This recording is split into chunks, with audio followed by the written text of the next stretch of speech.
भले आपका उसके साथ कैसा रिलेशन हो कोई फर्क नहीं पड़ता है, लेकिन वो बोलेगा फाइल बनाना है तो तुम्हें बनाना पड़ेगा। वो बोलेगा कितने बजे ड्यूटी पे आना है तो तुम्हें आना पड़ेगा, क्योंकि ऑलरेडी वो बब्बर शेर बन के बैठे हुए हैं। यही वजह है मेरे दोस्त कि एक इंसान समझौते के साथ अपनी जिंदगी की शुरुआत कर लेता है। लेकिन हमारा बिजनेस 70 करोड़ का बिजनेस देता है, लेकिन आपसे कोई लीगलिटी की डिमांड नहीं करता।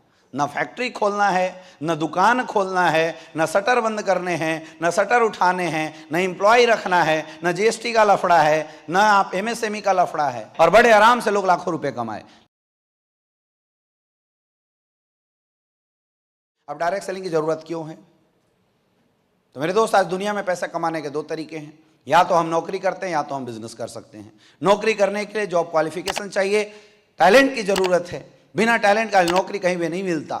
आज आप मार्केट में जाके देखिए, 1 करोड़ से ज्यादा लोग मार्केट में ग्रेजुएट होके आ रहे हैं, लेकिन 30 से 40% लोगों को ही रोजगार मिल रहा है। यानी टैलेंटेड लोगों को भी नौकरी मिले इसकी कोई गारंटी नहीं है। क्यों? क्योंकि लैक ऑफ अपॉर्चुनिटी की बहुत ज्यादा कमी है। आज मार्केट में नौकरियां है ही नहीं। आज 1 लाख फॉर्म भरे जाते हैं, पता चलता है 2000 का वैकेंसी था। अपॉर्चुनिटी की बहुत बड़ी कमी है। यानी कि अगर आपके अंदर बहुत अच्छा टैलेंट भी हो मेरे दोस्त, तब भी आप एक अच्छी नौकरी नहीं ले सकते हैं। अगर नौकरी मिल भी गई तो वो नौकरी आपके टैलेंट के अनुसार उतना पैसा आपको नहीं देगी। वहां पे आपको समय देना पड़ेगा। आपकी एक छोटी सी फिक्स इनकम होगी। आप ज्यादा बड़ी इनकम के लिए नहीं बोल सकते हैं, क्योंकि आपसे कम इनकम पे वो किसी और को हायर कर लेगा। आप कभी भी इंक्रीमेंट की बात करते हैं, आप अगर मैनेजमेंट के सामने नौकरी में इंक्रीमेंट की ज्यादा बात करते हैं तो मैनेजमेंट कोई ना कोई ऑप्शन लगा के, कोई ना कोई ऑब्स्टेकल लगा के वहां से हटा देता है और नए फ्रेशर को आपकी जगह पे ले आता है। ऐसा होता है नहीं होता है? यस या नो? और नौकरी कैसा भी हो, आज एक बात जो हर इंसान को चुभती है, that is the following order. आज हमारा बॉसेस होता है, हम नौकरियों में जाते हैं, भले आपका उसके साथ कैसा रिलेशन हो कोई फर्क नहीं पड़ता है, लेकिन वो बोलेगा फाइल बनाना है तो तुम्हें बनाना पड़ेगा। वो बोलेगा कितने बजे ड्यूटी पे आना है तो तुम्हें आना पड़ेगा। और मेरे दोस्त, इतना ही नहीं, इन सब के बावजूद भी कब आपकी नौकरी चली जाए इसकी कोई गारंटी। ये वजह है कि आज हर नौकरी करने वाला इंसान एक अच्छी अपॉर्चुनिटी की तलाश में है। वो तलाश कर रहा है कि एक अच्छा ऑप्शन, एक अच्छी अपॉर्चुनिटी उसके जीवन में आ जाए, जिससे वो इंसान कम से कम मेंटली फ्री रह सके। तो ऐसे टाइम में लोग सोचते हैं बिजनेस कर लेंगे, लेकिन बिजनेस के भी कुछ चैलेंजेस हैं। बिजनेस में इन्वेस्ट करना पड़ेगा, आपको पैसा लगाना पड़ेगा। क्या हमारे पास इतने पैसे हैं कि हम पैसा लगा के 1-2 करोड़ रुपया कोई नया बिजनेस खोल सके? और लगा दोगे मेरे दोस्त, तब भी दूसरा ऑप्शन है रिस्क। हमेशा रिस्क बना रहेगा, धंधा ना चला तो। आज स्टार्टअप के नाम पे बहुत सारे लोग, कई करोड़ों लोगों ने स्टार्टअप के नाम पे अपने अपने पैसे इन्वेस्ट करके बिजनेस की शुरुआत करी। लेकिन आज मैं आपको बताऊं, 95 से 98% स्टार्टअप खत्म हो चुके हैं। क्यों? क्योंकि बिजनेस में कंपटीशन बहुत ज्यादा है। आप जिस भी स्टार्टअप की बात करते हैं, आप जूते का शोरूम खोलने की बात करते हैं, 10 ऑलरेडी खुले हुए हैं। आप कपड़े की दुकान की बात करते हैं, 10 ऑलरेडी खुले हुए हैं, और वो आपको उस फील्ड में कभी भी आगे जाने नहीं देंगे, क्योंकि ऑलरेडी वो बब्बर शेर बन के बैठे हुए हैं। इसके लिए आपके अंदर एक एक्स्ट्रा ऑर्डिनरी टैलेंट होना चाहिए। आपको कुछ ऐसा बिजनेस डेवलप करना पड़ेगा जो किसी के पास नहीं है। आप सोच के देखो, कौन सा ऐसा बिजनेस आइडिया आपके माइंड में है जिस बिजनेस आइडिया को लेकर आप मार्केट में रिस्क लेने वाले हो। आप कोई भी काम कर रहे हैं, आज घर परिवार की सिक्योरिटी होती है, कोई भी काम कर रहे हैं और बिजनेस करने लगेंगे तो सब काम छोड़ के आपको इस बिजनेस में लगना पड़ेगा। यही वजह है मेरे दोस्त कि एक इंसान समझौते के साथ अपनी जिंदगी की शुरुआत कर लेता है। और ऐसे लोग जिनके पास कोई ऑप्शन ना हो, जीवन में कुछ बड़ा करना चाहते हैं, उनके लिए है ये डायरेक्ट सेलिंग इंडस्ट्री। क्यों है? क्योंकि ये इंडस्ट्री आज की करंट ट्रेंड है। आज ये इंडस्ट्री मार्केट की डिमांड है। बोला जाता है किसी भी चीज को शुरू करने से अच्छा ज्यादा इंपॉर्टेंट ये है कि उस चीज को सही टाइम पे शुरू किया जाए। मेरे दोस्त, मैं एक ट्रेंड की आपको बात करके दिखाता हूं। 1950 के दशक में प्लास्टिक का जमाना आया था, और उस दौर में प्लास्टिक का जो दौर था ऐसा था, जिसने प्लास्टिक इंडस्ट्री लगाई वो करोड़ों रुपए कमाता था।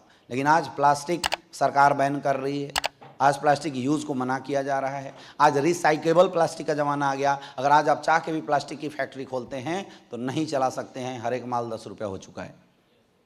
1950 के दशक में एक नया ट्रेंड आया, ऑयल इंडस्ट्री। नई नई खोज हुई, लोगों ने तेल के कुएं खरीदने शुरू किए, और उस समय जिन्होंने बिजनेस किया था वो टॉप लेवल पे है। लेकिन कोई आज सोचे कि मैं ऑयल इंडस्ट्री का बिजनेस खड़ा कर लूं, संभव नहीं है मेरे दोस्त, क्योंकि ट्रेंड जा चुका है।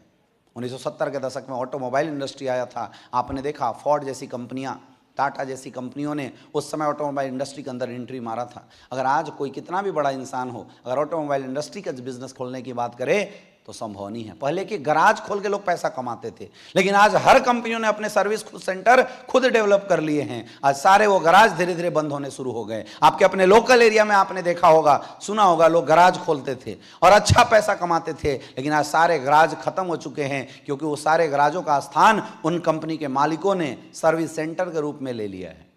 हो रहा है, नहीं हो रहा है? एक दौर था 1980 के दशक में, जब कंप्यूटर इंडस्ट्री मार्केट के अंदर आया। शुरुआती में लोगों ने बोला नहीं चलेगा, लेकिन जिन लोगों ने उस दौर में पैसा लगाया, करोड़ों रुपया कमाए, लाखों रुपया कमाए।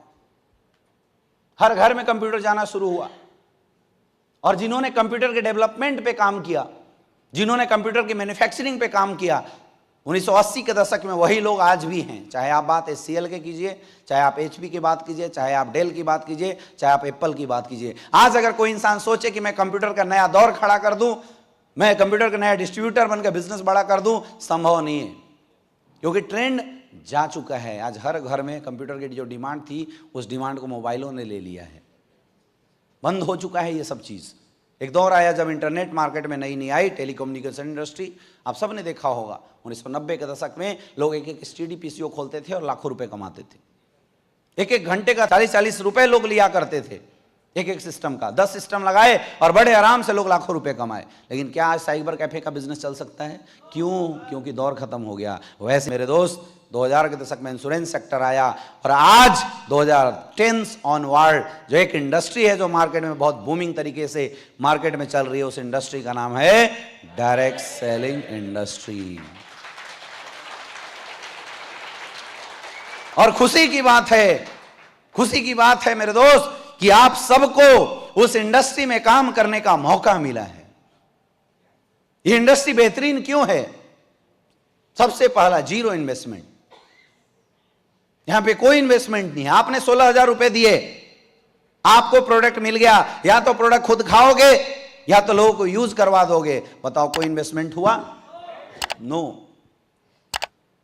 दुनिया का कोई भी बिजनेस करने जाओ, उस बिजनेस को चलाने के लिए आपको एम्प्लॉय हायर करने पड़ते हैं, लेकिन हमारा इंडस्ट्री इतना बेहतरीन है, यहां पे आपको अपने नीचे वालों को कोई पैसा देने की जरूरत नहीं है।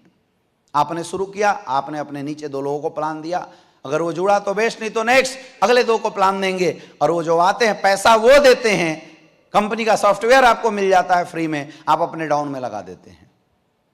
नो एम्प्लॉयमेंट, किसी को पैसा देने की जरूरत नहीं, किसी के अंडर में काम करने की जरूरत नहीं है। कितना फ्लेक्सिबल बिजनेस है। एक बिजनेसमैन कितना बड़ा रिस्क लेता है, 10 एम्प्लॉय हायर करता है। बिजनेस चले या ना चले, एम्प्लॉय को तो पैसा देना पड़ेगा, नहीं देना पड़ेगा, लेकिन यहां धंधा चले या ना चले, हमें किसी को पैसा देने की जरूरत। चलेगा तो कंपनी देगी, नहीं चलेगा तो लोग सोचेंगे काम करते हैं। कितना बेहतरीन, कितना अच्छा बिजनेस है। यहां कोई आपका बॉस नहीं है, कोई डांटने वाला, कोई प्रेशर देने वाला आपके साथ नहीं है। यहां जो आपका अपलाइन है मेरे दोस्त, ये आपका दोस्त है, ये साथी है, ये आपका पार्टनर है, ये आपका बॉस नहीं है। आपने आज बिजनेस को ज्वाइन किया, अगले 3 साल तक आप कोई काम मत करना, सिंगल कंपनी की तरफ से आपके घर में लेटर नहीं आने वाला कि भाई साहब आपने एसलीपीएस को ज्वाइन किया था, आपने काम नहीं किया इसलिए ये लेटर आया है। कभी आया? जीवन में कभी नहीं आएगा। No risk no loss. जब लॉस नहीं है तो कोई रिस्क है क्या? सपोज आपने बिजनेस शुरू किया और आपका धंधा न चला, क्या गया बताओ? दुनिया के छोटे छोटे बिजनेस आज करने चाहिए, MSME का सर्टिफिकेट, GST, इनकम टैक्स, फलना ढेकना, बहुत सारी चीजें होती है, लेकिन हमारा बिजनेस 70 करोड़ का बिजनेस देता है, लेकिन आपसे कोई लीगलिटी की डिमांड नहीं करता। न फैक्ट्री खोलना है, न दुकान खोलना है, न शटर बंद करने हैं, न शटर उठाने हैं, न एम्प्लॉय रखना है, न GST का लफड़ा है, न आप MSME का लफड़ा है। बस आधार कार्ड, पैन कार्ड दिया, ID लगा और धड़ाधड़ पैसा आया। इतना तगड़ा बिजनेस है। वर्क फ्रॉम होम, बाहर निकलने का मन ना करे तो घर में बैठे बैठे करो, लोगों से फोन से बात कर करके करो। यहां हमारा ऑफिस हमारे घरों में ही होता है, हाँ या ना? कुछ भी नहीं करना, आपके जितने भी जानने पहचाने लोग हैं उनसे मिलवाना, इसलिए वो बोलते हैं इसको वर्क फ्रॉम होम। ठीक है, फ्लेक्सिबल वर्किंग आवर, बात कर सकते हैं, टाइम कंपाउंडिंग थ्रू डुप्लीकेशन, कैसे डुप्लीकेशन होता है समझा सकते हैं। टैक्स बेनिफिट कैसे होता है, आपका जीएसटी कट के पैसा आता है, इसके बारे में बात कर सकते हैं। क्रेडिट का यहाँ कोई लफड़ा नहीं है। आप पान के दुकान वाले के पास भी लोग क्रेडिट रख देते हैं, भैया खाता में लिख ले, अब वो बंदा लोगों के पीछे पीछे दौड़ता रहता है। आज बहुत सारे जो लोकल शहरों के बिजनेस हैं इस क्रेडिट के लफड़े की वजह से खत्म हो गए। या जो गांव में आप देखते होंगे कि मोहन जो था उसने एक दुकान खोला और 2 साल बाद बंद हो गया। मोहन का दुकान बंद नहीं हो गया, जितने लोगों ने उधार लिया तो पैसा नहीं दिए तो नया माल आया नहीं तो बंद हो गया। ये बहुत बड़ी प्रॉब्लम है लोकल बिजनेस की। लेकिन हमारे धंधे में कोई लफड़ा, रोकड़ा दोगे तो आईडी लगेगी, पैसा जाएगा तो आपको प्रोडक्ट मिलेगा, कोई तगादा करने की जरूरत नहीं है। अगला, नो क्वालिफिकेशन, यहाँ कोई क्वालिफिकेशन नहीं चाहिए, बस एक ही चीज चाहिए, क्या? सपने। सपने हैं, अगर सपने हैं तो बस शुरुआत करो।